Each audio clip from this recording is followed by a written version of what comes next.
향기와 컬러의 바다, 마음씨에 오신 것을 환영합니다. 마음씨 아로마 세라피스트 김민서입니다. 감정별 특성을 살펴보고 또 그 감정의 균형을 잡는 데 필요한 아로마 세라피를 함께 알아보는 시간입니다.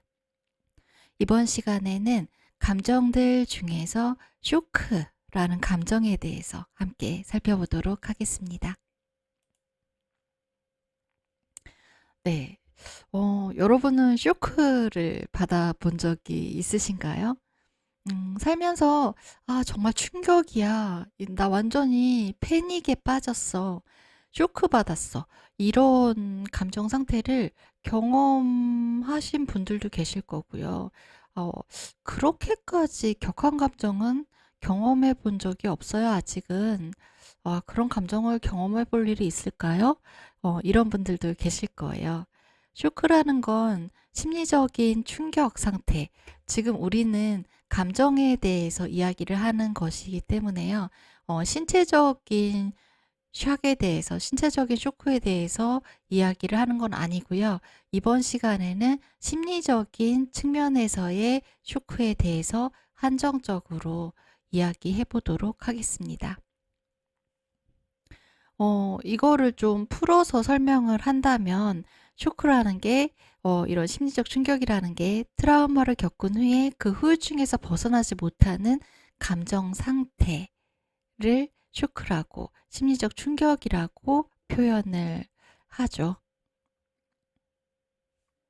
그러면 한번 체크를 또 해 볼까요? 이런 감정 상태가 지금 현재 나에게 있는지, 있다면 어느 정도로 있는지, 혹은 내가 최근에 여러분이 최근에 쇼크를 받은 어떤 사건이나 이벤트 경험이 없다고 하더라도 기억도 가물가물한 아주 오래전 과거에 어떤 충격적인 사건을 겪고서 까맣게 잊고 있는데 내 몸은 그걸 기억해서 혹시 어떤 반응들이 여전히 어 몸을 통해서 표출이 되고 있는지, 이런 부분들까지 한번 같이 체크를 해 봅시다. 네. 질문이 좀 많아요, 이 체크리스트는요. 먼저 첫 번째는요. 음 몸의 반응을 먼저 살피는 거예요. 그래서 지금 이 앞부분에 나오는 질문들은요. 어 몸의 반응 중에서도 제가 신체적인 샥은 제외하고 심리적인 샥, 심리적인 충격에 대해서만 이야기를 한다고 했는데, 사실 우리 몸과 마음은 이렇게 딱 무 자르듯이 딱 떨어뜨려서 볼 수는 없거든요. 심리적인 상태가 몸에 반영이 되고 또 몸의 컨디션이 우리의 심리 상태에 반영이 되기 때문에, 물론 우리가 여기서 어떤 병리적인 어 몸의 신체적인 문제로서 쇼크를 다루는 건 아니지만요. 네. 그래도 이런 심리적인 충격 상태에 있을 때 몸에 어떤 반응이 나타나는지 그걸 중심으로 해서 한번 우리의 몸을 지금 점검을 해 보자고요. 쇼크 상태일 때 나타나는 그 대표적인 반응이 심장의 반응이에요.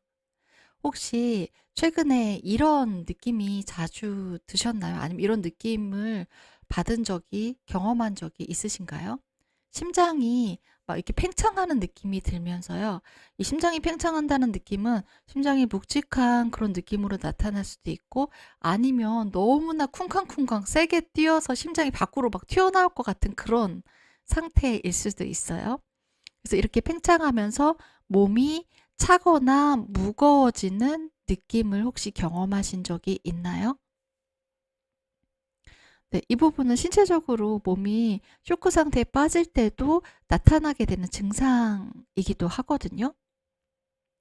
그다음에 근육의 힘이 빠지거나 무감각해지는 걸 혹시 경험하신 적이 있으신가요?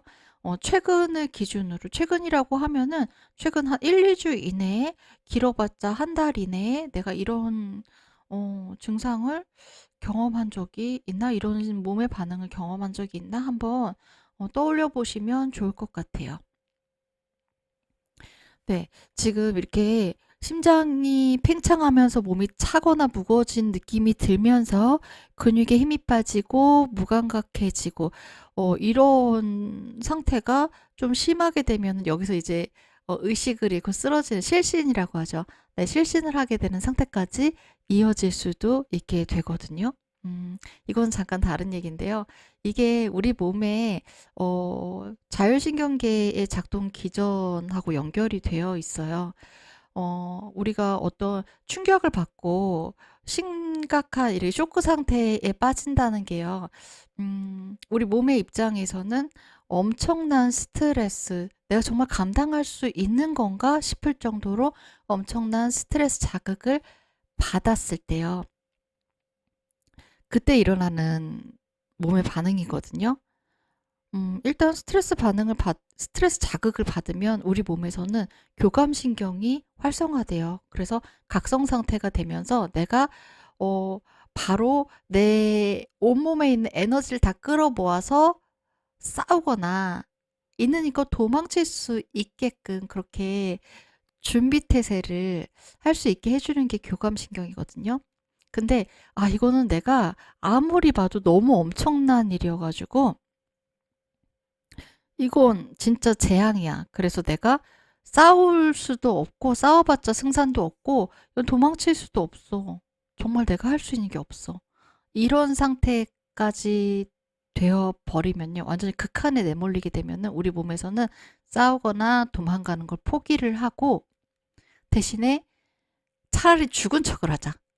이런 상태로 돌입을 하게 돼요.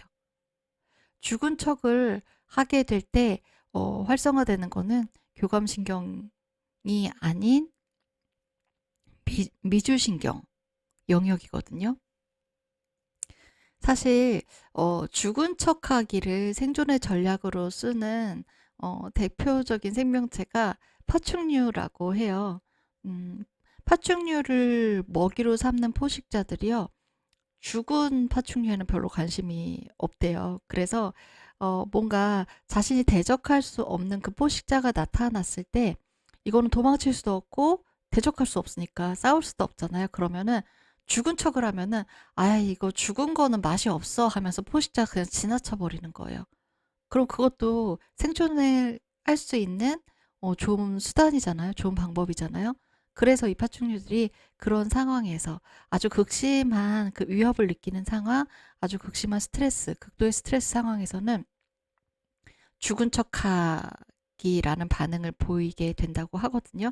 근데 이게 파충류에게서만 있는 반응이 아니라 우리 사람에게도 있는 거예요. 그리고 그 반응을 일으키는 게 미주신경 영역인 거고 이 부분은 또 부교감신경이랑 연결이 되어 있어요. 네, 잠깐 딴 데로 빠졌는데 다시 이 체크리스트로 돌아와서 또 다른 질문을 살펴보겠습니다. 네, 이거 정말 실신 직전까지 가면 어지러울 수도 있죠. 그래서 어지러움을 느끼고 내가 지금, 그럼 지금 바로 실신을 해도 쓰러져도 이상하지 않을 정도로 좀 어지러질한 상태가 최근에 많이 있는가? 이런 질문을 통해서 내 몸의 상태를 점검해 보고 그걸 통해서 나의 감정 상태를 파악해 볼 수도 있어요. 그 다음에 불쾌해지면서 피부에 소름이 돋는가? 지금 여기 이 네 번째까지 나와 있는 모든 질문들이요. 쇼크 상태에서 우리가 실신하기 직전까지 갈 때 몸에 나타나게 되는 대표적인 반응들이에요. 그 다음에 흉통이나 가슴이 경직되는 느낌이 드는가? 가슴이 이렇게 딱 굳어지는 느낌이요. 이거는 우리 드라마에서 이런 장면 많이 보잖아요. 뭔가 엄청난 충격적인 소식을 듣거나 어떤 사건이 발생하게 되면은 주로 중년의 남성 주인공이 심장을 부여잡고 쓰러지게 되죠. 네, 바로 그런 느낌이에요.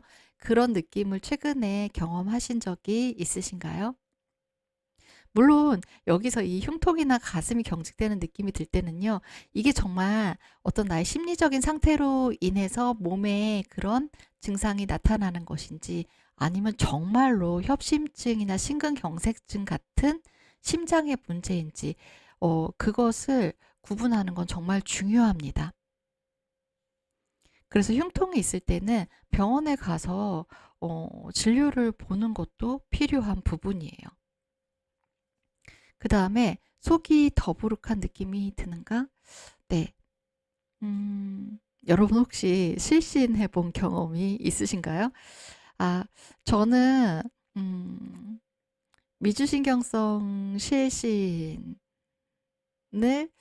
몇 년에 한 번씩 좀 경험을 해요. 근데 그렇게 정말로 의식을 잃고 쓰러지기 직전에 이런 상태들이 나타나게 되거든요.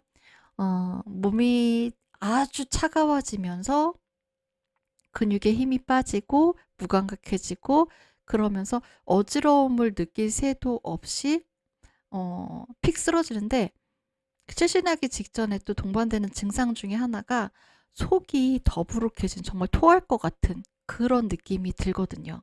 그래서 우리가 너무나 충격적인 상황에 직면했을 때도 이렇게 갑자기 막 토가 나올 것 같은 구역질이 나는 그런 신체적인 반응이 나타나기도 해요. 그래서 이런 신체적인 반응을 통해서 아, 내가 지금 충격을 받았구나. 내가 지금 쇼크 상태이구나. 여전히 그 상태에서 벗어나지 못하고 있구나. 이런 것들을 우리가 살펴보고 알아챌 수가 있어요. 우리 몸이 보내는 아주 중요한 단서들인 거예요. 그 다음에 충격받은 사건이 이거는 사실이 아니야. 그런 일이 일어날 리가 없지. 이렇게 거부하는 거예요. 이게 너무나 충격적인 경우에는 이렇게 믿기를 거부하면서 그 사실을 부정하게 되는 그런 경우가 많거든요. 음, 이 반응이 우리가 음, 흔히 볼 수 있는 게 뭔가 이렇게 죽음을 앞두고서 특히 시한부 선고를 받거나 그랬을 때 그 죽음을 받아들이는 데까지 몇 단계를 거쳐서 우리가 죽음을 받아들이게 되거든요.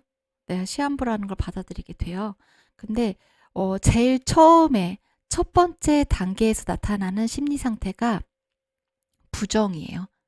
아니야, 내가 그런 병에 걸렸을 리가 없어.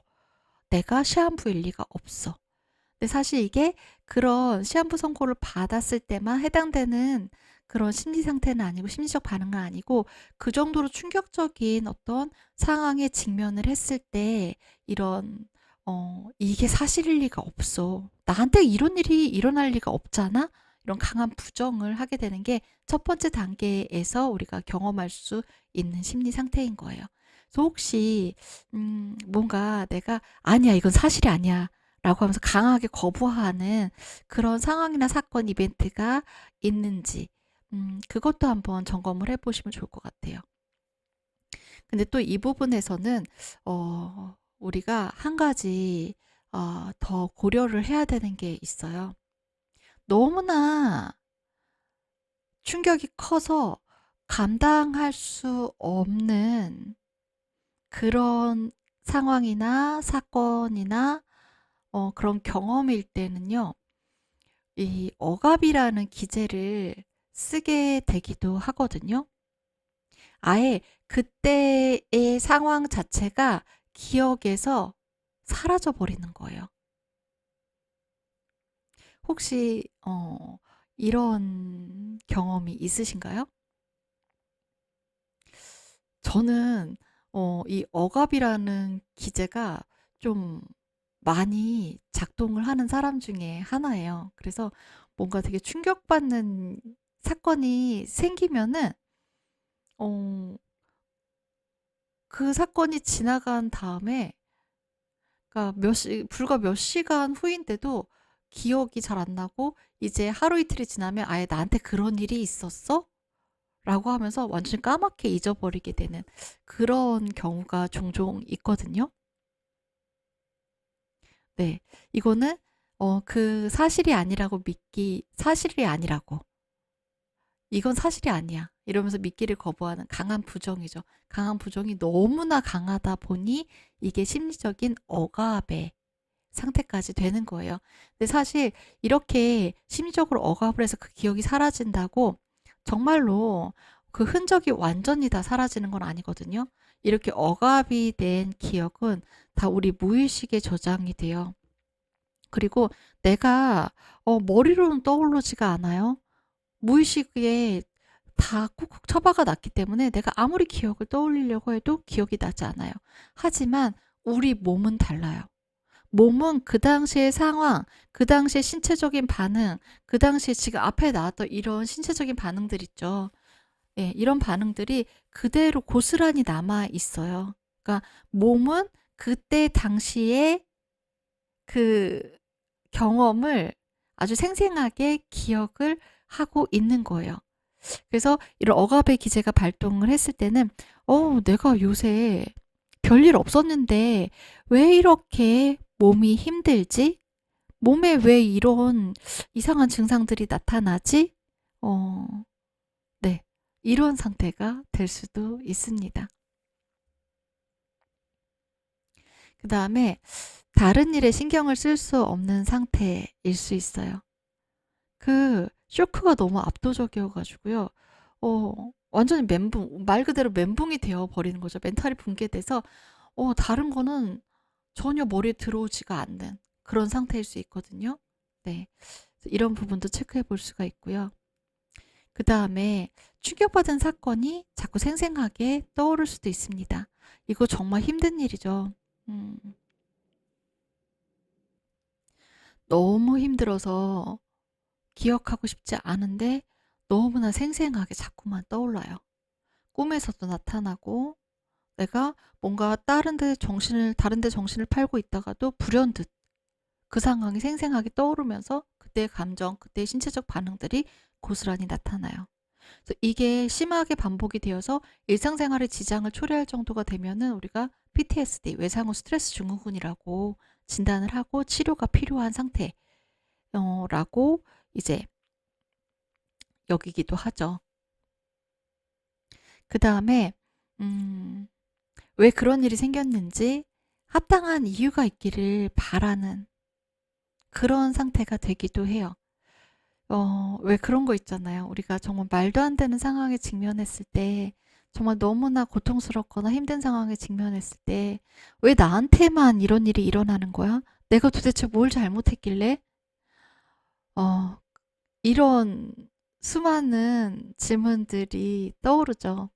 근데 그때 아무리 답을 찾으려고 해서 답을 찾을 수가 없으면은 더 절망적이거든요.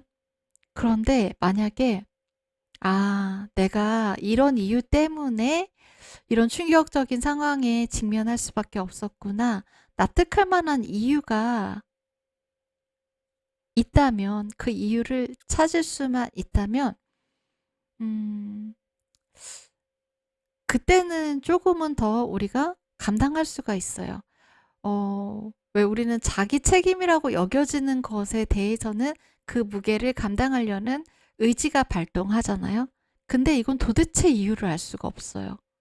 이건 말도 안 돼요. 나한테 이런 일이 일어나는 게 말도 안 돼요. 그럴 때는 내가 그걸, 책임지는 것 자체도 말도 안 되는 거죠. 어이가 없는 거고, 너무 억울하고, 분하고, 별별 감정들, 별별 생각들이 다 들게 되거든요.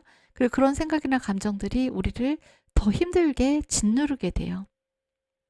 그러면 그런 감정 상태에서 우리가 이 충격에서 헤어나오는 게 더 힘들어지게 되는 거죠. 마치 이, 이 무겁고 끈적끈적한 그 감정의 늪에 우리가 빠져서 점점, 네, 우리 몸이 이 목까지 차오르고 얼굴까지 점점점 올라와서 숨이 막힐 정도가 될 정도로, 그러니까 늪에 빠지는 것처럼 그런 상태가 되어버릴 수가 있는 거예요. 그 다음에, 이거는 제가 여기 충격받은 사건이 사실이 아니라면 믿기를 거부하는가 이 질문에서 심리적인 억압 기제 설명드렸잖아요. 그 부분하고 연결되는 질문이거든요. 그러니까, 심리적으로 완전히 억압 기제가 작동을 해서 그때 기억이 잘 나지 않아요. 아니면 그때의 감정 상태나 이런 것들까지 억압이 될 수가 있거든요. 다 무의식에 숨겨버릴 수가 있어요. 그러면 그때는요, 정서적인 무감각 상태에 빠질 수가 있습니다. 감정이라는 게 참 희한해 가지고요. 우리가 너무 힘든 그런 감정들 있잖아요. 고통스럽고 힘든 그런 감정들은 누구나 느끼기 싫죠. 누구나 그 감정들 가지고 살아가기 힘들죠. 그래서 이런 감정은 느끼기 싫어 해서 나도 모르게 무의식 속으로 그거를 꽁꽁 숨겨버려요. 그러면은 걔네만 무의식 속으로 이렇게 딱 숨겨버리면 좋겠는데 다른 감정들까지도 다 딸려 들어가 버리게 돼요. 내가 정말 느끼고 싶은 감정들 있잖아요. 충만한 느낌이나 행복감이나 기쁨이나 즐거움이나 이런 감정들은 굳이 내가 억압할 필요가 없는데도 불구하고 걔네들까지 다 딸려서 무의식으로 다 묻혀져 버리는 거예요. 그래서 이런 억압의 기제가 강하게 작동을 했을 때는 어, 어떤 감정도 느껴지지 않는 이런 정서적 무감각 상태에 빠질 수가 있습니다. 그래서 어떤 정말 충격적인 사건을 경험을 했는데 그 사람이 너무 멀쩡해요. 너무 잘 살고 있어요. 그러면은 그때 좀 우리가 면밀히 살펴볼 필요가 있어요. 네. 그게 자기 자신일 때도 면밀히 살펴볼 필요가 있습니다. 혹시 그게 너무 내가 감당하기에 너무 힘들어서 억압을 한 것이 아닌가? 물론 억압을 한다는 게 잘못은 아니에요. 우리가 살려고 하는 거거든요. 내가 의식하지 못한 상태에서 살려고 무의식적으로 그런 억압 기제가 작동하게 되는 거예요. 근데 문제는 그거죠. 말씀드렸다시피 이걸 무의식으로 파묻어 버린다고 사라지는 게 아니라는 거예요. 일상생활을 하다가 문득문득 불쑥불쑥 억압했던 그때의 그런 감정들, 그때의 몸의 반응들이 나타나요. 그런데 내가 그 기억까지 완전히 억압을 해버렸기 때문에 그 원인을 알 수가 없는 거죠. 내가 왜 이러지? 어떤 상황이나 어떤 관계 속에서 내가 왜 자꾸만 이런 반응들을 나도 모르게 보이게 되는 거지? 이런 일들이 발생할 수가 있게 되는 거예요. 살아남으려고 그 억압을 했는데 그게 나의 일상을 자꾸만 힘들게 만드는 거죠. 그래서 야, 어떻게 저런 일을 겪고도 저렇게 멀쩡하지? 저렇게 평온하지? 하는 사람들은 우리가 좀 더 주의 깊게 보살펴야 될 사람일 수 있습니다. 그게 나 자신이라면, 여러분 자신이라면, 음, 우리 자신을 좀 더 주의 깊게 보살펴야 되는, 그런 상황일 수 있어요. 그 다음에, 네, 심한 충격을 받은 상태에서는요, 갑자기 몸가짐이 서투르고 어설퍼질 수가 있어요. 이거는요, 이 다음 질문하고도 연결이 되는데요. 자기도 모르게 순간순간 근육이 경직이 돼요. 이거는 뭐예요? 어, 몸이 기억하는 그 충격 있죠. 그 쇼크.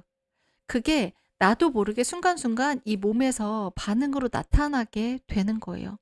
이게 나의 어떤 의식과 연결되어서 그때의 기억이 생생하게 떠오르면서 근육이 경직될 수도 있지만 기억은 떠오르지 않는데 몸의 반응만 그때그때 되살아나서 근육이 경직이 될 수가 있거든요. 그래서 이렇게 근육이 자기도 모르게 순간순간 경직이 되면서 몸가짐이 서투르고 어설퍼질 수도 있고요.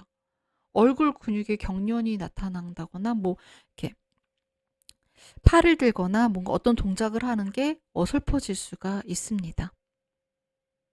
그래서 우리가 특히나 제 억압 기제를 지금 정말 많이 이야기를 하고 있는데요. 이런 심리적인 억압 기제로 인해서 어떤 충격적인 상황을 무의식에 깊숙이 묻어버렸을 때는요. 이런 몸의 반응들을 살피는 것이 나의 그런 무의식에 묻혀진 나의 어떤 감정 상태를 다시 의식으로 가지고 와서 돌보는데 중요한 단서가 될 수 있습니다. 지금 질문이 좀 많았어요. 여기에서 몇 가지 정도가 좀 요새 내가 이런데?' 이런 질문에 해당이 되는가요? 충격의 예상 경로를 볼까요? 이 예상 경로는요. 내가 어떤 쇼크를 받은 상황에서 음 그 마음을 외면하거나 회피하거나 제대로 돌보지 않았을 때 이 쇼크받은 마음, 충격받은 마음이 어디로 우리를 데리고 가는지, 예, 바로 그 경로예요. 네. 이런 감정들로 우리를 결국은 데리고 가게 될 수 있습니다. 후회하는 마음이나 슬픔이요. 이 슬픔이 내가 '맞아. 그때 그 일 때문에 계속 내 마음속이 슬픔에 잠겨 있어.' 라고 인지할 수도 있지만 '내가 왜 이렇게 일상의 행복한 순간, 기쁜 순간, 이 모든 순간들에 계속 슬픔 속에 잠겨 있는 것 같지? 이 슬픔에서 헤어나올 수가 없는 거지?' 이런 상태일 수도 있어요. 그리고 체념하는 상태가 될 수도 있습니다. 그다음에 내 불신이 깊어질 수도 있어요. 특히나 너무나 충격적인 그런 경험을 했을 때는 앞에서 나왔던 것처럼요. '왜 나한테만 이런 일이 일어나는 거야? 정말 너무하네.' 이런 감정이 들 수가 있잖아요. 그러면서 세상 자체를 믿지 못하는 상태, 관계 자체를 믿지 못하는 상태가 될 수 있습니다. 더 나아가서 자기 자신을 믿지 못하는 상태로 될 수도 있어요. 그리고 어떤 관계나 어떤 상황이나 이 세상 자체, 자기 자신 자체를 혐오하는 감정으로 갈 수도 있고요. 또 그 '왜 나한테만' 이 억울함이 분노로, 예, 분노라는 감정으로 발전할 수도 있습니다. 그리고 그 충격에서 벗어나지 못하 헤어나오지 못하고 일상생활을 제대로 하지 못하는 자기 자신에 대해서 어떤 굴욕감이나 괴로움을 느끼는 그런 감정 상태가 될 수 있어요. 여기에서 여러분이 가고 싶은 감정 상태가 있나요? 없지 않을까요? 그렇다면 이 충격받은 이 마음이 여기에 나와 있는 이 예상 경로로 가지 않고 우리를 다시 감정의 균형을 회복하고 성장할 수 있는 길로 데리고 가게끔 하려면 어떻게 해야 될까요? 지금 그거를 할 수 있게 도와주는 아로마 세라피를 우리가 이번 시간에 함께 살펴보는 거죠. 그다음에 그런 아로마 세라피를 본격적으로 살펴보기 전에요. 치료가 필요한 그런 쇼크 상태에 대해서 짚고 넘어가려고 해요. 한번 점검하고 넘어가려고 합니다. 이 마음의 문제는요. 참 애매해요. 그래서 나는 괜찮은 것 같은데 주변에서 볼 때는, 나와 가까운 사람들이 볼 때는 안 괜찮은 것 같아. 병원에 가보는 게 어때? 치료를 받아보는 게 어때? 상담을 받아보는 게 어때?' 어 이런 상태일 수도 있고요. 주변에서 또 오히려 아무도 눈치를 채지 못하고 있는 '그냥 잘 살고 있는데 뭐 별 문제 없잖아.' 이렇게 얘기를 하지만 나 자신은 사실은 너무나 힘든 상태일 수도 있고요. 근데 그중에서도 정말 이런 아로마 세라피 같은 도구를 활용해서 내가 일상에서 그런 감정 상태 균형을 스스로 회복할 수 있는 그런 셀프 케어를 이용할 수 있는 정도도 있지만 정말 전문가의 도움이 필요한 경우도 있거든요. 그리고 이럴 때는 그 전문가의 도움이 필요한 상황을 우리가 인지하지 못한 채 이 상황이 점점점 심화가 되면은 오히려 나중에는 또 더 힘든 상황이 될 수도 있기 때문에 그 이 치료가 필요한 상황, 가이드라인을 음 어느 정도는 알아두는 게 필요한 것 같아요.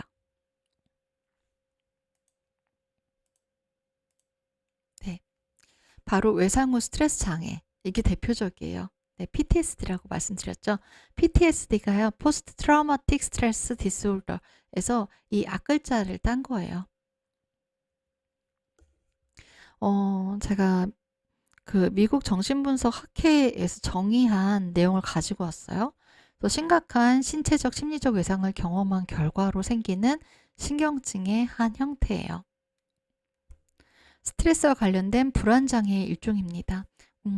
네, 불안이라는 감정도 우리가 이 감정 아로마 세라피에서 하나의 챕터로 다루고 있는데요. 바로 그 불안장애의 일종으로서 나타나는데, 이 불안장애가 발생하게 되는 촉발 요인이요, 시발점이 바로 어떤 심각한 신체적, 심리적 외상이라는 거죠. 그럴 때 우리는 외상 후 스트레스 장애라고 이렇게 딱 특정 진단을 내리게 됩니다. 그래서 이 진단 기준을 보면요, 어떤 증상들이 나타날 때, 우리가 일상에서 어떤 불편함을 경험을 할 때 내가 좀 전문가의 도움을 받아야겠구나, 이 감을 잡을 수가 있거든요. 그래서 이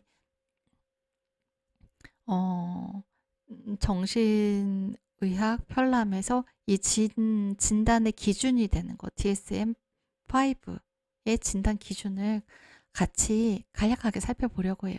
이 외상 후 스트레스 증후군의 진단 기준은요, 좀 길어요. 네. 근데 또 그만큼 이런 증상들이 있으면 내가 외상 후 스트레스 증후군인가? 병원에 가볼까? 네, 좀 쉽게 판단할 수 있기도 합니다. 먼저 첫 번째예요. 다음 두 가지 항목에 부합하는 외상 사건에 노출된 적이 있다는 게 첫 번째 진단 조건이에요. 진단 기준이에요. 어떤 항목이냐면, 먼저 개인이 자신이나 타인의 실제적이거나 위협적인 죽음이나 심각한 상해 또는 신체적 안녕에 위협을 주는 사건들을 경험하거나 목격하거나 직면했을 때. 예를 들면은 제가 지금 떠오르는 예가, 그 일본에 그 몇 년 전에 엄청난 쓰나미가 있었잖아요. 지진과. 그래서 정말 수많은 사람들이 목숨을 잃었죠. 마을이 초토화되고. 거기서 살아남은 사람들은 정말 바로 전날까지만 해도 같이 밥을 먹고 같이 이야기를 나누고 하던 나의 가족들, 나의 이웃들을 처참하게 그 사람들의 처참한 죽음을 목격을 한 거잖아요. 그리고 자신도 그런 죽음의 공포를 경험한 거고요. 네, 이런 것들이 될 수 있겠죠.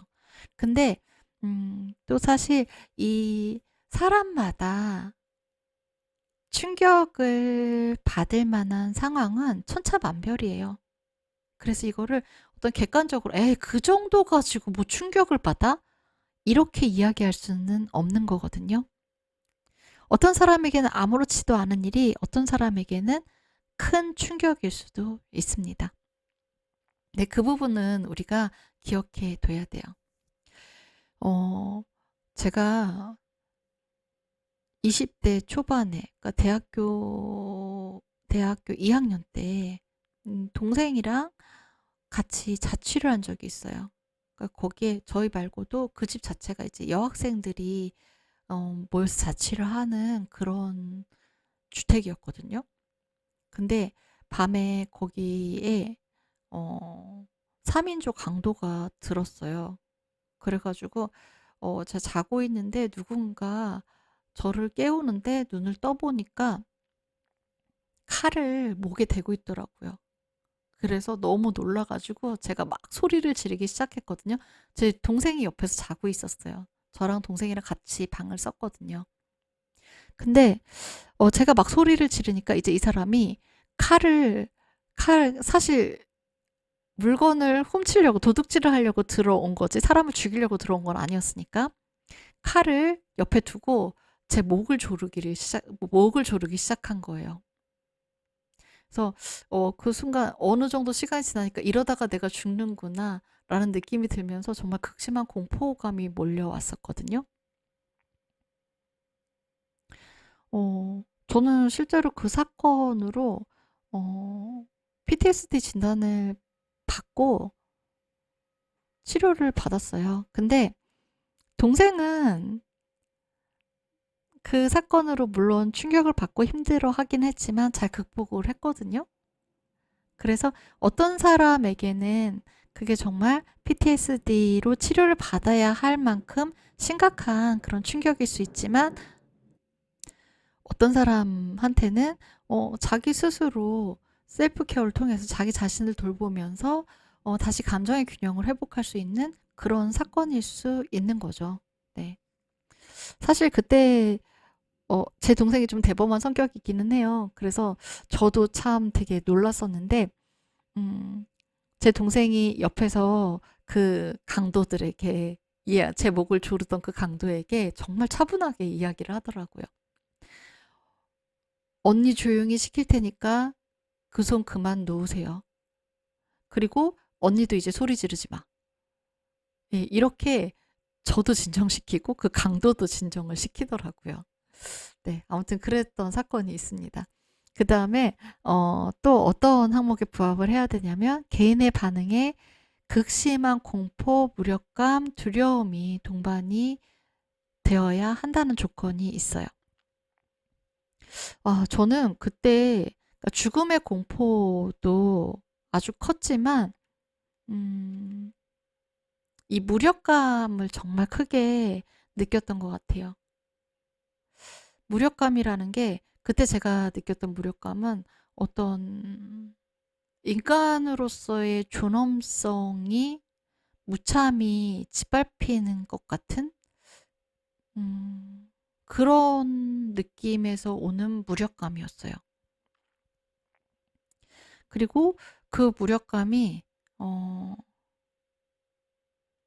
사실 그 일이 있고 나서 20년이 훌쩍 넘어서 지금 거의 네 30년까지라고 하면 너무 심하고 네 20년이 훌쩍 넘어가고 있는데도 불구하고 그러니까 그 강도가 목을 조르던 상황이 저한테 소리를 내지 말라고 목을 조르던 거였잖아요.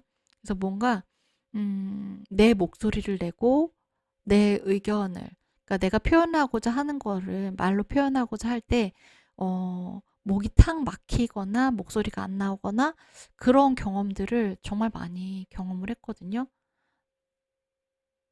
네. 지금은 이제 많이 좋아졌어요. 많이 좋아졌으니까 제가 이렇게 예, 여러분들과 만나고 있는 것이기도 하죠. 네, 이 두 가지 조건이 그렇게 충족이 되어야 합니다.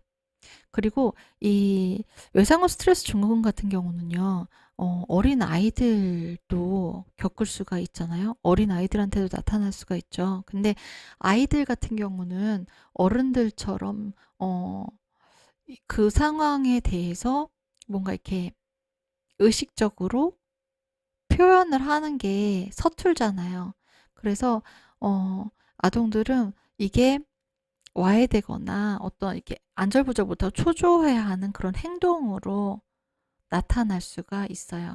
그래서 아동들 같은 경우는 어떤 면담을 통한 그런 상담이나 치료도 물론 하지만 그 놀이 치료라고 하죠. 그러니까 놀이 속에서 보여주는 그런 무의식적인 반응들, 행동들 이런 걸 관찰을 하면서 그 아동의 상태를 진단하기도 하거든요. 네. 일단 이 두 가지 조건이 충족이 되어야 하는 거고요. 그 다음에 네, 외상성 사건을 다음과 같은 방식 가운데 한 가지나 그 이상의 방식으로 지속적으로 제 경험을 하게 될 때 또 외상후 스트레스 증후군 진단 조건에 맞게 되는 거예요. 첫 번째는 사건에 대한 반복적이고 집요하게 떠오르는 고통스러운 회상이에요. 앞에서도 그 충격적인 사건이 체크리스트 질문에서도 나왔었잖아요. 생생하게 자꾸만 떠오르는가? 이 질문이 있었어요. 바로 그 부분입니다. 그리고 아이들 같은 경우는 네, 자, 놀이 치료를 하면서 아이들이 이렇게 어떤 놀이를 하는 그 상태를 관찰을 해가지고 거기에서 나타나는 어떤 반응이나 행동 양상 들로 진단을 할 수 있다고 했잖아요. 그래서 어린 아동들에게는 외상의 주제나 양상이 반복적 놀이로 표출될 수가 있습니다. 그 다음에 두 번째 또 나타날 수 있는 방식이요. 사건에 대해서 반복적이고 괴로운 꿈을 꾸는 거예요. 그러니까 일상생활을 할 때는 그렇게 막 생생하게 떠오르지는 않는데 밤에 잠만 자면은 악몽을 꾸는 거죠. 그 상황이 생생하게 계속 재현이 되는 거예요. 근데 아동들 같은 경우는 그게 그 상황에 대한 꿈인지 아니면 정말 무서운 꿈을 꿨어요 라고 이렇게만 표현할 수도 있잖아요. 그래서 이런 아동이 계속해서 아이가 계속해서 어떤 충격적인 사건 이후에 악몽을 꾸게 된다면은 의심해 볼 수 있는 거죠. 그 다음에 또 다른 방식은요. 외상성 사건이 재발하고 있는 것 같은 행동이나 어떤 느낌이 있어요. 음. 이거는요. 이 PTSD라는 진단병이 처음 생기게 된 게 베트남전에 참전했던 그 미군 그 참전 용사들이 미국으로 이제 전쟁에서 돌아와서 일상생활을 하려고 하는데 그 막 폭탄이 떨어지고 막 총이 발사되고 그런 전쟁 상황들이 바로 눈앞에 펼쳐지는 것처럼 어 그 사람 자기 자신이 다시 그 전쟁 현장에 가 있는 것처럼 너무나 생생하게 떠올라 가지고 네 그것 때문에 어 그 폭탄을 피하려고 몸을 웅크리고 책상 밑에 숨고 이런 식의 반응들을 하게 되잖아요. 막 소리를 지를 수도 있고 음 그런 방식인 거죠. 네 이게 아주 극적인 그런 반응으로 나타날 수도 있지만 또 이렇게 알게 모르게 음 나타날 수도 있는 것 같아요. 저 같은 경우는 이제 그 강도 사건이 있은 다음에 이제 시간이 지나고 대학교를 졸업하고 나서 이제 혼자 병원에 입사를 해서 그때부터 이제 혼자 1인 가구로 독립을 해서 살기 시작했어요. 근데 그때 1인 가구로 살기 시작하면서 나타나게 된 어떤 반응이라고 해야 될까요? 어떤 거였냐면 밤에 이제 잠을 자려고만 하면은 누군가가 현관문을 열려고 이렇게 문 막 이렇게 열려고 하는 소리 있잖아요. 그런 소리가 너무나 생생하게 들리는 느낌인 거예요. 네, 제가 느낌이라고 표현한 거는 그건 실제 상황이 아니라 제가 그렇게 느끼는 상황인 거죠. 그래서 그것 때문에 잠을 계속 못 잤었거든요. 그런 식으로 재발할 수도 있는 거죠. 네. 그리고 꿈에서도 계속 그날의 일이 재현이 되고 그런 일들이 되게 오랫동안 반복이 됐었어요. 그래서 여기서 한 가지 방식으로만 나타날 수도 있고 복합적으로 나타날 수도 있습니다. 그 다음에 또 나타날 수 있는 방식이 외상적 사건과 유사하거나 상징적인 내적 또는 외적 단서에 노출되었을 때 심각한 심리적인 고통을 겪을 수 있습니다. 네, 본의 아니게 이번 이 쇼크라는 감정 상태에서는 이 PTSD에서는 저희의 예를 많이 들게 되는데요.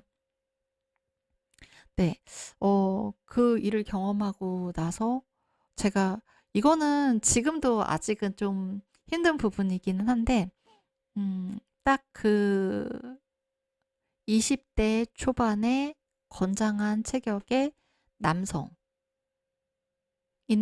후드티를 입고 네, 올 블랙으로 입고 이렇게 추리닝 차림에 그렇게 가는 사람을 보면은 그게 컴컴한 밤의 골목길이 아니어도요. 대낮에 정말 대로변에서도 그런 사람이 지나가면은 네, 공포심을 느끼거든요.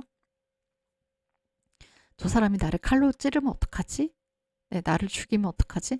이런 생각들이 들어가지고 네, 좀 힘든 그런 경험들을 하게 돼요. 네, 그런 게 좀 여기 4번의 예가 될 수 있을 것 같아요. 그 다음에 또 나타날 수 있는 방식 가운데 하나가 외상적 사건과 유사하거나 상징적인 내적 또는 외적 단서에 노출되었을 때 생리적인 반응이에요. 이게 몸의 반응인 거죠. 근육이 갑자기 경직된다거나 아니면은 정말 실신하기 직전의 그런 상태, 앞에서 우리 체크리스트에서 봤던 그런 상태 있잖아요. 심장이 막 커지는 것 같으면서 온몸이 싸늘하게 식으면서 식은땀이 나고 소름이 돋고 구역질이 나고 속이 막 미식거리고 이런 상태의 반응이 나타날 수도 있습니다. 네, 그래서 앞에 A에서 봤던 그 두 가지 조건에 부합이 되어야 하고요. 지금 여기 B에서 살펴보고 있는 1번부터 5번까지 중에 한 가지 이상이 지속적으로 제 경험이 되어야 하는 거고요. 그 다음에 네, 외상과 연관되는 자극을 지속적으로 회피하려고 하거나 일반적인 반응에 마비가 다음 중 세 가지 이상으로 나타나는 거예요. 외상과 관련된 생각, 느낌, 대화를 피할 수 있어요. 왜냐면 너무 고통스럽잖아요. 그 다음에 외상의 기억을 되살리는 행동이나 장소나 사람을 피할 수가 있어요. 네, 최대한 기억을 떠올리고 싶지 않은 거죠. 그 다음에 외상의 중요한 부분을 회상할 수가 없어요. 이건 억압의 기제가 발동할 때 나타나는 부분이죠. 중요한 활동에 흥미나 참여가 매우 저하되어 있을 수 있어요. 이거는 그 충격적인 사건, 그 쇼크 상태가 너무나 압도적이어서 다른 게 아무것도 나에게 입력이 안 되는 그런 상태가 되어버리는 거죠. 그 다음에 타인으로부터 이탈. 이 디태치먼트라는 거는 거리를 두는 거예요. 상대방과 어떤 애착감을 느낄 수 없는 그런 상태가 되는 거예요. 그런 상태가 된다거나 아니면 소외감을 느끼는 이런 증상으로 나타날 수가 있고요. 정서의 범위가 제한되어 있다. 이 정서적으로 무감각 상태가 될 수 있다고 했죠. 네, 바로 그 부분의 이야기고요. 미래가 단축된 느낌이라는 거. 얘가 더 구체적으로 나와 있어요.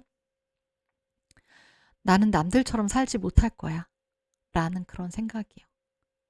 여기에서 세 가지 이상이 지속적으로 나타나는 것. 이게 또 하나의 진단 조건이에요. 그 다음에 증가된 각성 반응에 지속적인 증상이 두 가지 이상 발생하는 것입니다. 여기 이 5가지 중에 2가지 이상. 이게 여기 중요한 거는 외상 전에는 존재하지 않았던 그 충격적인 사건이 발생하기 전에는 전혀 이런 문제가 없었는데 그 사건이 발생한 다음에 발생하는 증상만 여기에 해당이 되는 거예요. 네, 잠들기 어렵거나 수면을 유지하는 게 어려워요. 자다가 계속 깨는 상태, 이런 상태가 나타난다거나 자극에 과민한 상태가 되거나 아니면 자기도 모르게 분노가 폭발해버리는 이런 상태가 되는 거예요. 그 다음에 집중하기가 어렵거나 너무 이렇게 과잉으로 경계를 하는 그런 상태가 지속이 된다거나 과장된 논란 반응이요. 그러니까 아주 작은 자극에도 화들짝 놀라는 그런 반응이 지속적으로 나타난다거나 여기에서 2가지 이상이 발생하게 될 때 외상후 스트레스 증후군이라고 진단하게 되는 조건에 부합하게 되는 거예요.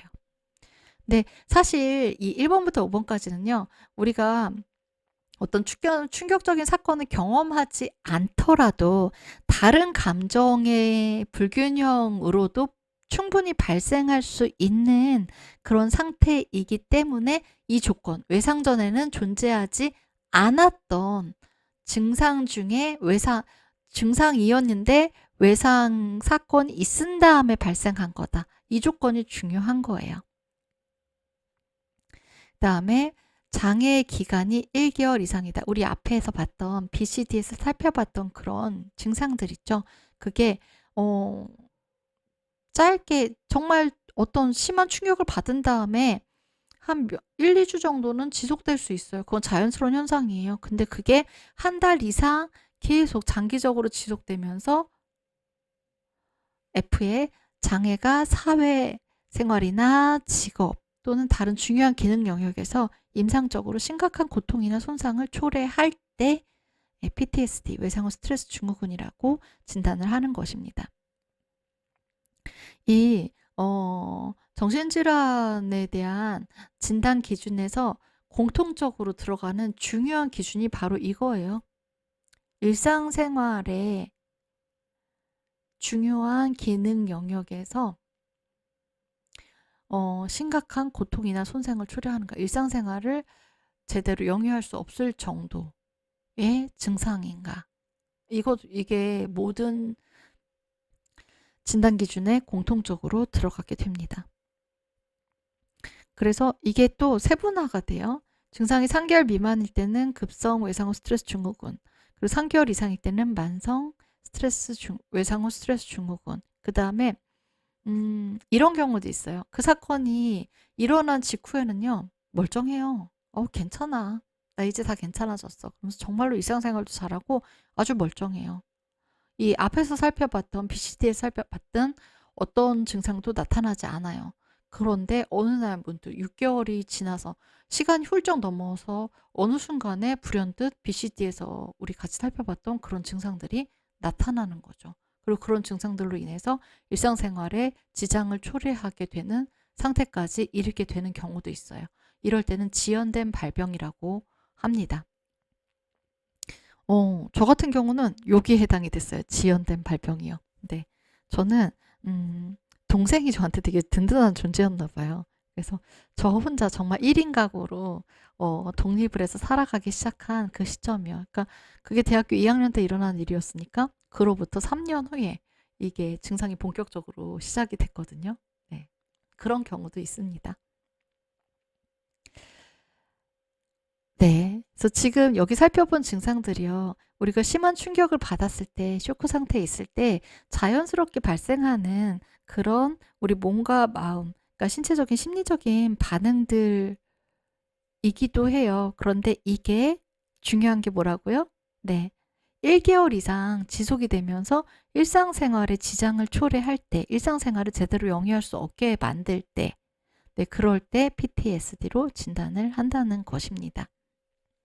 그래서 이게 정말 PTSD로 진단을 할 정도가 아니더라도요, 이 진단 기준에 나와 있는 그런 어떤 반응이나 증상들이 나에게 있는지 점검을 하는 것도 앞에 체크리스트 질문을 점검하는 것처럼 내가 최근에 겪었던 어떤 충격적인 사건, 어떤 트라우마가 지금 내 일상에, 내 삶에, 나의 몸과 마음에 영향을 미치고 있는가? 그걸 점검하는데 중요한 체크리스트가 될 수 있습니다. 그리고 이거는요, 여러분 혹시 이 사이트 아세요? 지금 맨 밑에, 화면 맨 밑에 보면은 국가정신건강정보 포털이라고 되어 있어요. 그래서 이 포털 사이트에 보건복지부까지는 안 치고 국가정신건강정보 포털이라고 치면은 이 사이트로 연결이 되거든요. 그러면은 간단하게 지금 자신의 그런 상태를 체크해 볼 수 있는 이런 셀프 테스트를 할 수 있는 항목도 있고, 그 다음에 정신건강에 도움이 되는 다양한 컨텐츠들도 여기에 들어가 있거든요. 그래서 일상에서 우리가 정신건강과 관련해서 궁금한 점이나 뭔가 도움을 받고 싶을 때 간편하게 도움을 받을 수 있는 그런 사이트예요. 그래서 여기에 이제 병원을 찾아가지 않더라도 지금 내가 혹시 외상후 스트레스 증후군이 아닐까? 병원을 가봐야 될까? 아니면은 일상에서 셀프 케어를 통해서 좀 내가 나를 스스로 돌보면서 균형을 다시 회복할 수 있을까? 그걸 점검할 수 있는 아주 간단한 테스트입니다. 더 두려웠던 경험, 끔찍했던 경험, 힘들었던 경험, 그 어떤 것이라도 있다면 그것 때문에 지난 한 달 동안 여기 5가지 항목이에요. 이 5가지 항목을 경험한 적이 있습니까? 여기에 대답을 하는 거예요. 경험한 적이 있으면 예, 경험한 적이 없으면 아니요 해서 여기 점수를 합산하는 거예요. 얘라고 체크한 것들이 몇 개인지 해서 얘가 하나의 1점이니까 그 얘라고 체크한 질문의 항목을 다 더한 그 숫자를 가지고 그 상태를 체크를 하는 거예요. 첫 번째가 그 경험에 관한 악몽을 꾸거나 생각하고 싶지 않은데도 그 경험이 떠오른 적이 있다. 네. 그리고 두 번째가 그 경험에 대해 생각하지 않으려고 애쓰거나 그 경험을 떠오르게 하는 상황을 피하기 위해 특별히 노력하였다. 3번 늘 주변을 살피고 경계하거나 쉽게 놀라게 되었다. 4번 다른 사람, 일상활동 또는 주변 상황에 대해 가졌던 느낌이 없어지거나 무감각해지는 거죠. 그것에 대해 멀어진 느낌이 들었다. 5번 그 사건이나 그 사건으로 인해 생긴 문제에 대해 죄책감을 느끼거나 자기 자신이나 다른 사람에 대한 원망을 멈출 수가 없었다. 여기 전부 다 예라고 답변을 한다면 5점이 되겠죠? 그리고 전부 다 아니요? 라고 한다면 0점이 될 거고요. 점수에 따라서 어떻게 결과를 해석하냐면 하나 정도에 해당이 되는 건 정상적인 거예요. 그래서 일상생활 적응에 지장을 초래할 만한 외상사건 경험이나 이런 경험과 관련된 인지적, 정서적 행동 문제를 거의 보고하지 않았다는 거. 그러니까 이 정도면은 일상적인 생활 속에서 충분히 다시 균형을 회복할 수 있습니다. 라는 거고요. 네, 이 정도라면 우리 아로마 세라피로 충분히 우리 감정 상태를 돌볼 수 있겠죠. 그 다음에 이 5가지 질문 중에서 2가지 정도의 맞아요. 내가 요새 이래요. 최근 한 달 동안 이래요. 라고 한다면 그건 주의가 필요하다는 거예요. 외상사건과 관련된 반응으로 불편감을 호소하고 있는 거예요.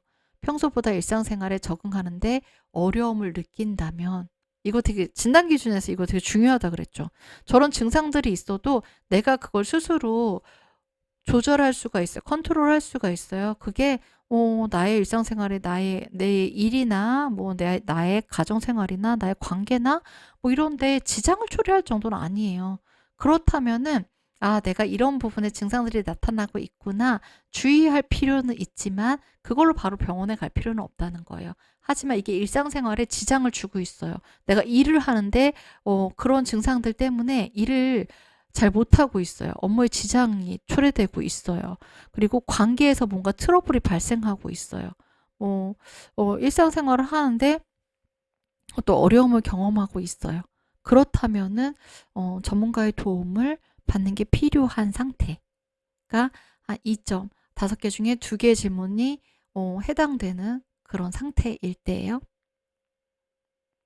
이 상태일 때는 일상생활에 그렇게 큰 지장을 초래하는 건 아니에요 라고 한다면 여기까지는 우리가 아로마 세라피로 우리 감정의 균형을 회복하는 그런 셀프 케어를 시도해 볼 수 있겠죠.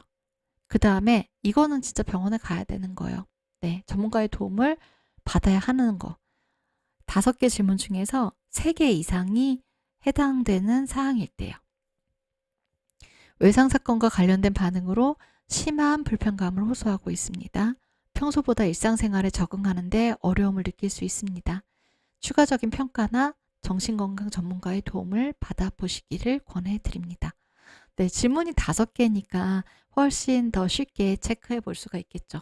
그리고 질문은 몇 개 안 되지만 이 안에 우리 진단 기준에서 봤던 DSM-5 진단 기준에서 봤던 내용들이 다 포함이 되어 있거든요. 그래서 우리 간단하게 체크해 볼 수 있는 셀프 테스트를 해볼 수 있는 문항들입니다.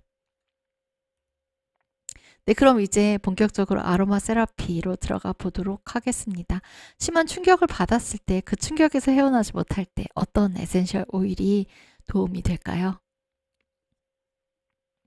먼저 에센셜 오일이 도와주는 것은요. 충격받은 감정 상태를 억압하지 않고 트라우마 속에서 느껴지는 감정을 폭력적이지 않은 방법으로 만나고 수용하고 흘려보내도록 도와주어서 트라우마의 흔적이 몸에 남지 않도록 하는 거예요. 항상 어떤 감정, 심리 상태가 문제가 되는 건요. 그게 흘러가지 못하고 제때에 뭔가 마음 밖으로 빠져나가지 못하고 그 안에 머물러서 껌딱지처럼 착 달라붙어서 계속해서 우리를 괴롭힐 때 문제가 되는 거거든요. 그게 의식적으로 우리가 알 수 있는 상태에서 괴롭힐 수도 있는 거고 정말 심리적으로 억압한 상태에서 무의식적으로 내가 도대체 왜 이러지? 네. 이런 상태로 우리를 괴롭힐 수도 있게 되는 거거든요. 그래서 그러지 않도록 네, 그 감정들이 잘 흘러갈 수 있도록 도와주는 게 바로 이 쇼크 상태, 충격받은 그런 감정 상태에서 아로마 세라피가 도와주는 것입니다. 그래서 이때 균형을 회복할 수 있도록 불균형을 완화할 수 있는 에센셜 오일, 물론 다양하게 있겠는데요. 그 중에서 대표적인 거 6가지를 가지고 왔습니다. 헬리크리썸, 튜버로즈, 랑로즈. 이 3개는 이 트라우마를 완화하기 위해 사용하는 그 에센셜 오일의 대명사, 대표적인 삼총사라고 볼 수가 있습니다. 그 다음에 이거 말고도 티트리, 로만 카모마일, 라벤더 에센셜 오일도 이 충격으로 균형이 깨진 이 감정의 불균형 상태를 완화하는 데 도움이 되는 에센셜 오일이에요. 그럼 하나하나 살펴볼게요. 먼저 헬리크리썸입니다. 이거 헬리크리썸 이름이 몇 가지가 되죠. 임모텔라라고 부르기도 하고 에버러스팅이라고 부르기도 해요. 네, 헬리크리썸은요. 이런 도움을 줘요. 감정이 흐르지 못하고 막히면 심리적 긴장감이 고조돼요. 그리고 이게 고스란히 몸으로 전해져서 근육이 경직이 됩니다. 감정이 억압되어 있다, 무의식이 억압되어 있다가요. 이게 불쑥불쑥 의식으로 치고 올라오면은 그때마다 이게 뭐야? 하면서 네, 싸울 태세를 하게 돼요. 교감신경이 그때마다 항진이 돼요. 그러면서 근육이 경직이 되는 거죠. 몸의 긴장감이 고조가 되는 거예요. 그리고 마음은 불안하고 계속 안전하지 못하다는 느낌이 들게 돼요. 그러면서 점점 움츠리게 되는 거죠. 점점 위축이 되게 됩니다. 이럴 때 헬리크리썸은 꽉 막히고 뭉친 감정을 풀어서 다시 흐를 수 있도록 도와줘요. 그러면은 이 감정이 무의식에 꽁꽁 숨어 있지 않고 우리의 몸과 마음 밖으로 흘러가게 되면은 불쑥불쑥 의식을 치고 올라와서 우리를 긴장하게 할 일이 없어지게 되잖아요. 그걸 도와주는 게 헬리크리썸입니다. 헬리크리썸은요, 이게 재밌는 게 깊은 상처를 치유하는데 도움을 주는 에센셜 오일이에요. 그래서 우리 뭔가 이렇게 상처가 났을 때 금방 아무는 상처도 있지만 그 상처가 좀 심해가지고요. 이게 막 고름도 나고 딱지도 심하게 지고 해서 흉이 지는 그런 상처들 있잖아요. 그런 상처의 회복을 돕는 게 헬리크리썸이거든요. 근데 이게 마음의 그런 심한 상처의 회복도 돕는 것입니다.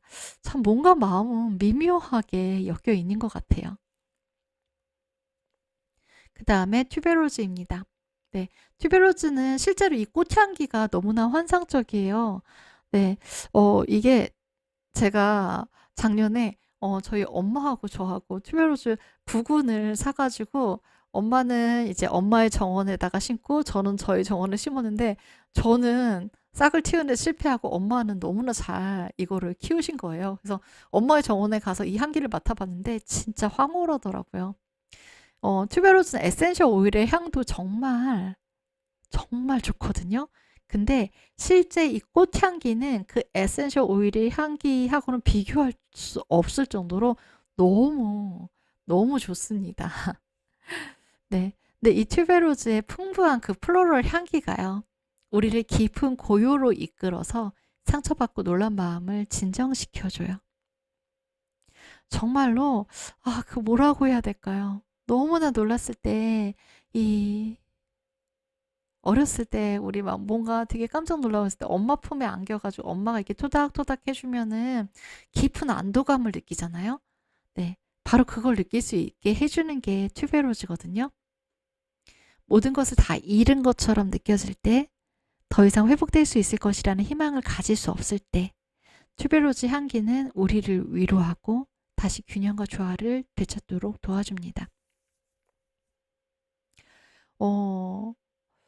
저는 실제로 여기 제가 여러분들하고 같이 다루고 있는 에센셜 오일 중에서 트라우마, 그러니까 외상후 스트레스 증후군을 극복하는데 가장 도움을 많이 받았던 에센셜 오일이 투베로즈 에센셜 오일이었어요. 네, 이 귀한 에센셜 오일을 정말 엄청나게 빠르게 써버렸거든요. 근데 어, 네, 그 효과도 정말 극적으로 볼 수 있었던 그런 에센셜 오일이기도 해요. 음, 네, 그래서 정말로 뭔가 정말 외상후 스트레스 증후군이라는 진단, PTSD라는 진단을 받을 정도로 그런 심각한 충격을 경험하고 그 상태 속에서 여전히 힘들고 고통스러운 분이라면은 저는 이 튜베로즈 에센셜 오일 강력하게 추천합니다. 뒤에 이제 이거 브랜딩에 대해서도 제가 소개를 해드릴 거지만 사실 튜베로즈 에센셜 오일은요, 브랜딩이 필요 없는 에센셜 오일인 것 같아요. 이거 자체만으로도요, 이 에센셜 오일의 향기만으로도 정말 충분하거든요. 그만큼 트라우마로부터, 그 충격으로부터 우리를 벗어나도록 도와주는데 강력한 에너지를 가지고 있는 에센셜 오일입니다. 그 다음에 랑로즈예요. 네. 예, 여기 랑로즈 꽃 사진을 가지고 왔는데요. 랑로즈는요, 그 서양의 고대 의학에 보면은 사원소라는 게 있잖아요. 그래서 물과 공기, 흙, 불, 이 네 가지 원소로 이 우주의 모든 것들이 이루어져 있다고 하잖아요. 인간의 몸도 마찬가지고요.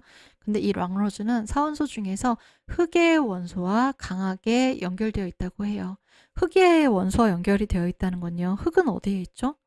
예, 땅을 이루고 있잖아요. 흙이 모여서요. 그리고 우리는 그 땅에 발을 딱 딛고서 중심을 잡고 있을 때 안전하다는 느낌을 받게 돼요. 땅이 막 흔들리는 상태라면 어떨까요? 네. 계속해서 지진이 발생을 해요. 이거 불안해서 살 수가 없겠죠? 그 땅이 흔들림 없이 단단하게 언제까지나 나를 지탱해주고 있어. 라는 믿음이 있을 때, 신뢰가 있을 때 우리는 그 안에서 안정된 상태로 이 삶을 꾸려 나갈 수가 있게 되는 거거든요. 그런 상태를 우리가 그라운딩의 상태라고 이야기하기도 해요. 그러니까 이 땅은 또 현실을 이야기하죠. 하늘이 뭔가 이상을 이야기한다면 땅은 현실을 상징하기도 하잖아요. 그래서 이 현실의 세상에, 이 물질 세상에 내가 안정적으로 딱 균형 잡힌 상태로 단단한 땅에 발을 딛고 서서 살아가고 있다라는 거를 느낄 수 있게끔 해주는 게 바로 이 흙의 원소의 역할입니다. 랑로즈가 바로 이 흙의 원소와 강하게 연결되어 있어요. 그래서 랑로즈는 깊은 고요함과 평온함을 선사해 줍니다. 랑로즈도요, 이게 시스투스라는 이름으로 불리기도 하고 랍다놈이라는 이름으로 불리기도 하거든요. 근데 이 랑로즈 에센셜 오일은 사실 네, 구하기가 쉽지 않아요. 음, 그리고 이게 아로마 세라피에서 보편적으로 사용되기보다는 이 랑로즈는 플라워 에센스 같은 동종요법에서 주로 많이 사용을 하거든요. 그래서 이 플라워 에센스를 사용할 때 사고나 응급 상황에서 놀란 마음을 진정시켜주고 충격을 해소하는 데 탁월해요. 그래서 거의 레스큐, 그러니까 응급처치용 플라워 에센스라고 보시면 될 것 같아요. 그리고 또 이게 좋은 게 동물한테도 아주 효과적이에요. 우리 사람이 어떤 충격을 받고 트라우마를 입는 것처럼 동물들도 마찬가지잖아요. 그랬을 때 그 동물들의 트라우마를 완화하는데도, 그 동물들을 케어하는데도 이 랑로즈 플라워 에센스가 도움이 되거든요.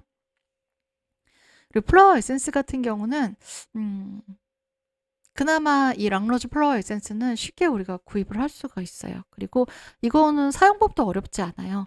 그러니까 이 플라워 에센스를 생수 있죠. 생수 한 컵에다가 4방울 이상을 떨어뜨려 가지고 그거를 천천히 나눠서 마시는 그런 방법으로 충분히 활용을 할 수가 있거든요. 네. 그래서 이 락로즈 같은 경우는 어, 이 충격받은 상태나 이 놀란 마음을 진정시킬 때 사용을 한다면 에센셜 오일은 제가 볼 때는 이 싱글 오일로 락로즈 혹은 시스투스 에센셜 오일을 구하기는 좀 어려운 것 같고요. 플라워 에센스를 활용을 하는 것만으로도 충분히 그 효과를 볼 수 있으니 물론 지금 제가 아로마 세라피를 이야기하고 있지만 락로즈만큼은 플라워 에센스를 활용해도 좋을 것 같습니다. 저도 이 락로즈는 플라워 에센스를 활용하고 있거든요. 그 다음에 티트리예요. 티트리는요, 네, 바로 이런 상황일 때 필요해요. 왜 나한테만 이런 일이 일어나는 거야? 다른 사람들 멀쩡히 잘 사는데 왜 나한테만? 그럴 수 있죠. 심각한 어떤 충격이나 쇼크를 받는 상황에서 황망하고 억울하잖아요. 그럴 때 이 질문의 답을 찾을 수 있게 도와주는 게 티트리 에센셜 오일입니다. 쉽게 말해서 티트리 에센셜 오일은요, 우리가 나무만 보면서 답을 찾으려고 할 때 숲 전체를 볼 수 있게 도와주는 거예요. 한쪽에 우리가 꽂혀 있을 때 좀 전체를 조망할 수 있는 그런 여유를 줍니다. 그렇게 해서 우리가 어디 한 군데만 꽂혀서 이거 어떻게 해야 돼? 왜 이런 일이 일어났어? 도대체 이유가 뭐야? 찾으면은 답을 찾을 수가 없잖아요. 그런데 한 발 물러서서 그럴 땐 한 발 물러서서 그 상황을 보는 게 필요한데 그걸 도와주는 게 티트리거든요. 근데 이런 어떤 엄청난 충격이나 트라우마 상황 같은 거요. 이런 상황 경험했을 때 결국 티트리가 도와주는 부분은 그런 것 같기도 해요. 나라서 이런 일이 일어난 게 아니라 누구에게나 일어날 수 있는 일이 나에게 일어난 거야. 그 답을 찾을 수 있게 도와주는 게 티트리인 것 같기도 합니다. 그리고 그게 뭐야? 라고 하실 수도 있지만 사실 그렇게 어떤 심각한 트라우마를 경험한 다음에 정말 내가 도대체 뭘 잘못했길래 내가 이런 일을 겪어야 돼? 이런 감정 상태에 빠져 있을 때 뭘 잘못해서 그런 일을 경험한 게 아니라 누구에게나 일어날 수 있는 일인데 그게 당신에게 일어난 것 뿐이에요. 라는 이 말 자체가 사실 정말 큰 위로가 되기도 하거든요. 네, 그 다음에 카모마일 로만입니다. 이거는요, 카모마일 로만은요, 갑작스러운 충격이나 상처로 교감신경이 항진되었을 때 로만 카모마일이 필요해요. 네, 로만 카모마일은요, 아마 에센셜 오일들 중에서 진정 효과가 가장 탁월한 에센셜 오일일걸요? 그래서 잔뜩 예민해진 신경을 진정시켜서 긴장을 완화하고 자율신경의 균형을 회복시켜 줍니다. 그러니까 정말 뭔가 신경이 너무 예민하고 날카로워져 있을 때, 그럴 때 그 신경이, 날카로운 신경을 좀 부드럽게 해주는 게, 가라앉혀 주는 게 이 로만 카모마일이에요. 네, 그 다음에 마지막으로 라벤더요. 라벤더는 신경계 이완과 진정작용으로 균형 감각을 회복하는데 탁월하죠. 그래서 갑작스러운 충격이나 상처로 몸과 마음의 균형이 깨졌을 때 도움을 줄 수 있습니다. 그리고 이 라벤더 에센셜 오일이 가지는 정말 큰 미덕은 다른 에센셜 오일들과 함께 블렌딩을 해서 썼을 때 그 다른 에센셜 오일들이 가지는 효과를 더 증폭시켜주는 게 이 라벤더 에센셜 오일의 장점이죠. 네, 그러면 이 6개 에센셜 오일들을요, 상황별로 어떻게 블렌딩을 할 수 있는지 그 예시들을 보여드리겠습니다. 네, 제가 계속 반복적으로 말씀을 드리지만 이 블렌딩은요, 어디까지나 이거는 제가 사용한 경험에서 나오는 블렌딩일 뿐인 거고요. 사람에 따라서 다른 블렌딩을 했을 때 더 효과적일 수 있어요. 그러니까 자기 자신에게 가장 잘 맞는 블렌딩을 찾아 나가는 거. 그게 바로 아로마 세라피이고 그게 바로 셀프 케어라고 생각합니다. 네. 응급처치가 필요한 순간 있죠. 정말 그 충격을 받은 직후에 너무나 힘든 그런 상황일 때 트라우마 응급처치 블렌딩이에요. 헬리크리선과 라벤더를 써주면 좋습니다. 여기에다가요, 랑로즈 플라워 에센스까지 함께 써준다면 큰 도움이 되겠죠. 그 다음에 이제 급성기를 지나서 회복을 할 수 있게끔 이게 만성화되고 장기화되지 않게끔 네, 도와주는 블렌딩이에요. 튜버로즈와 로즈워터를 같이 써주는 거예요.